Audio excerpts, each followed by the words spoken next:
Samantala, sa oras na ganap ng alas 5:34 na po ng morning, alamin po muna natin kung ano ba ang magiging sitwasyon po ng supply po ng tubig. Lalo na po na mga customer po ng Maynila ngayon pong paparating ang undas. Uy, kasali ako dyan. Alamin po natin kung makakaligo ho ba tayo at makakaipon ng tubig. Ngayong undas po na paparating na undas. Sa kabilang linya po natin, ang Assistant Manager for Media Relations ng Maynilad, si Ginoong Ronald Mendoza. Magandang morning po, Sir Ronald. Welcome po muli sa DWICL Channel 23. Drew Nasino po at Miss Judith Estrada Larino. Magandang umaga po sa inyo, Sir Drew at Miss Judith at sa lahat po ng nakikinig sa mga oras na ito. Good morning po. Sir Ronald, ano bang balita natin ha? Kami, mukhang maapektuhan kami niyan. Makakaligo ba kami? Sa susunod na araw? Naku, wala pa naman daw pasok. Pagpupunta ka ng, di ba, sementeryo, pagkagaling mo sementeryo, tapos ligo ka. Ligo, oo. Di ba, Sir Ronald? Tama po kayo. Kaya gusto po nating ipaalam ng mas maaga sa ating sa mga Maynilad customers dyan po sa southern portion na aming sineserbisyohan na pansamantala pong magkakaroon po tayo ng water service interruption sa ilang bahagi ng Las Piñas, Muntinlupa, sa Parañaque, sa Pasay, Bacoor at ang Imus sa Cavite.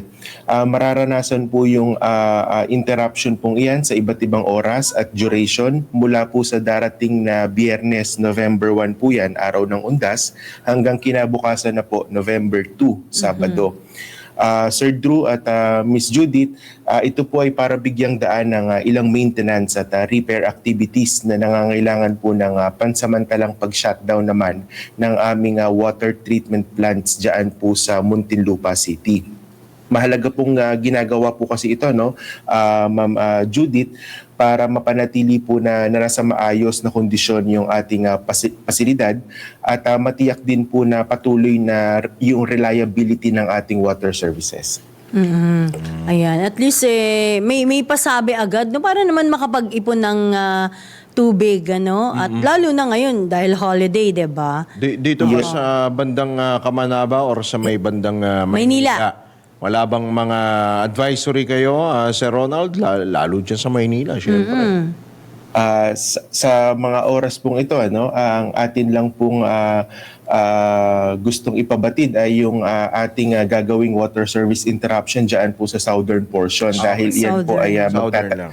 iyan po ay mula November 1 hanggang November 2 at tiyak po na maapektuhan ng ating mga kababayan. Inabuti po natin, Sir Drew at Ma'am Judith, na gawin po natin ito sa panahon ng undas, kung kailan po ang karamihan naman ng mga ating mga kababayan ay umuuwi sa kanilang probinsya. Oo nga. Ibig pong sabihin, mas kukonti po yung kumukonsumo dito sa Metro Manila. Oo. Dahil karamihan talaga nasa mga lalawigan, ano, nasa ibang lugar, out of Metro Manila.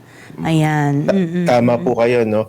Kaya pinapayuhan po natin yung mga apektadong customer na mag-ipon po ng sapat na tubig para sa itatagal ng water service interruption mula po, makapag-ipon na po sila habang maaga hanggang ngayon, hanggang November 1 po. Ano? Kung kinulang naman po yung kanilang naimbak na tubig or naipon na tubig, handa po tayong mag-deploy ng 123 na mobile water tankers. Umiikot po yan sa iba't ibang barangay para po magdala ng potable water sa mga apektadong areas.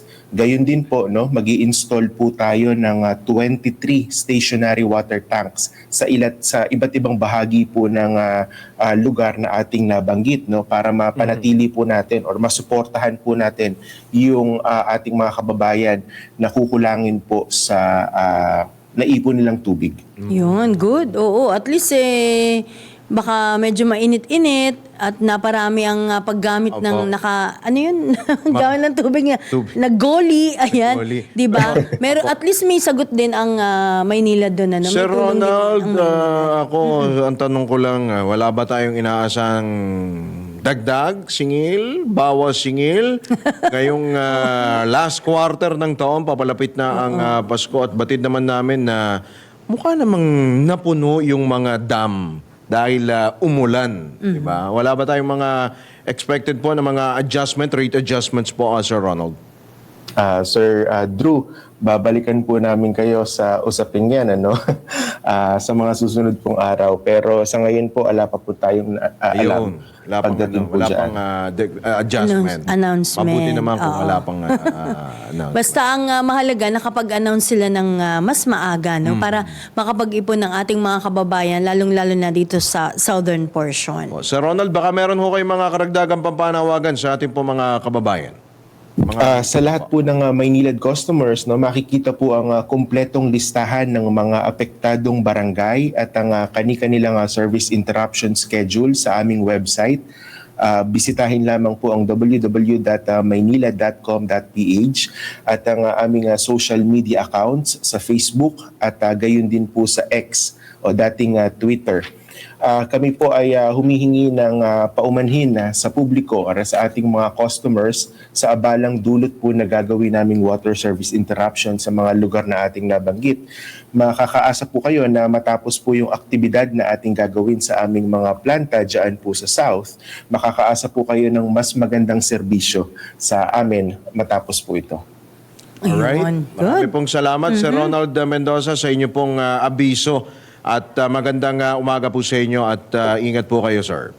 Magandang umaga rin po sa inyo, Salamat Sir po. Drew, at maraming salamat, Ma'am Judy. Opo. More Ingat po power. kayo. More power sa Maynilad. More water. More water sa Maynilad. Para masaya. Yan diba? po ang Assistant Manager for Media Relations ng Maynilad, si Ginoong Ronald Mendoza.